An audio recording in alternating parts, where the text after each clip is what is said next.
Hello everyone, I hope you guys are doing well. আমি আশা, আর আপনাদের আশা গোল্ডেন গ্লোতে স্বাগত জানাই। তাহলে চলুন শুরু করি আজকের রেসিপি। আর আজকের রেসিপি কী হবে জানেন? বাড়ির গাছের মিষ্টি কুল মাখা।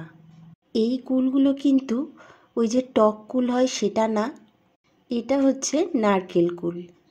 এটার স্বাদ অনেকটা না টক না মিষ্টি, মোটামুটি কুলটার মধ্যে টক মিষ্টি মিক্সড আছে। আর গাছে যা কুল হয়ে রয়েছে তাতে দেখলাম বেশ কিছু কুল পেকে গেছে, সবটা পাকেনি তবু কিছুটা পেকেছে।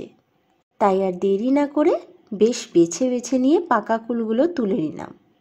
আর কুলগুলো তুলতে প্রচুর আনন্দ হচ্ছিল, তাই ভাবলাম আপনাদের সাথেও শেয়ার করি।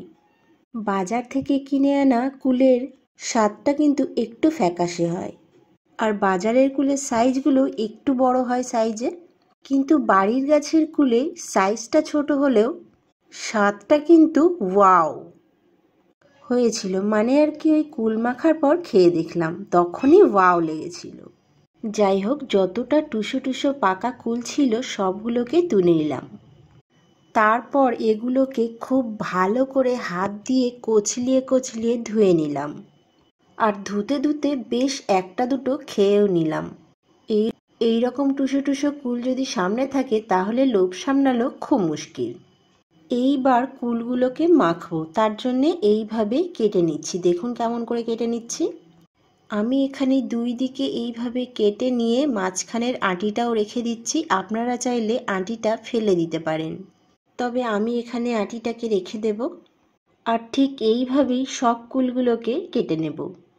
বন্ধুরা, আপনারাও ঠিক এইভাবে কুল মাখা ট্রাই করবেন আর আমাকে কমেন্টে জানাবেন আপনাদের কেমন হয়েছে। গাছে কুল না থাকলে বাজার থেকে কিনে এনে মাখাবেন, কিন্তু মাখাবেন। কুলের সিজনে কুল মাখা যদি না খেলাম তাহলে খেলামটাই বাকি। আর এই কুল মাখার জন্যে উনুনে তো যেতেই হয় না, তাহলে আর দেরি কিসের? ঝটপট বানিয়ে ফেলুন আর আমাকে কমেন্টে জানান। তারপর এখানে একটা টমেটো নিয়ে নিলাম। টমেটোটাকে এইভাবে স্লাইস করে কেটে নেব। খুব ছোট ছোট করে কাটবো না, বেশ মোটা রেখেই কাটবো। যাদের কাছে টমেটোটা অ্যাভেলেবেল নেই তারা স্কিপ করবেন। টমেটো ছাড়াও কিন্তু কুল মাখা দারুণ লাগে।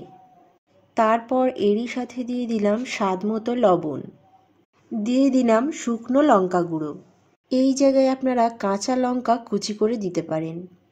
দিয়ে দিলাম ধনে গুঁড়ো, সাথে দিলাম গোলমরিচ গুঁড়ো, আর দিয়ে দিলাম কিছুটা পরিমাণ তেঁতুলের পাল্পস। আপনাদের কাছে যদি এইরকম তেঁতুলের পাল্পস না থাকে তাহলে গোটা তেঁতুলের আঁটিগুলো বার করে এইভাবে মাখিয়ে নেবেন। রেডি হয়ে গেল আমার নারকেল কুল মাখা। এবার এটা খাওয়ার জন্যে রেডি। এইভাবে কুল মাখতেই যতক্ষণ, তারপর নিমেষেই শেষ।